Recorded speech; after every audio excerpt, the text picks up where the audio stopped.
Kamusta? Nagreklamo si Senator Marcoleta ng chest pain and mataas yung BP niya. That's why dinala muna namin sa ospital. After ng medical niya, whatever na sabihin ng mga doktor ng PNP, we will transmit it also kay Sandigan.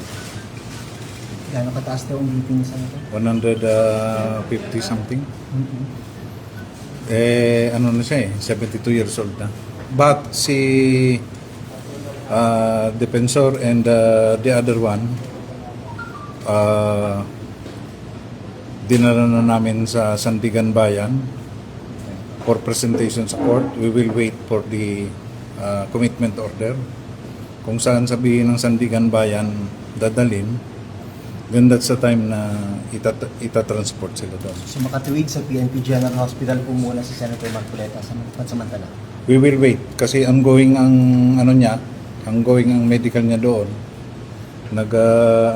Yung ECG,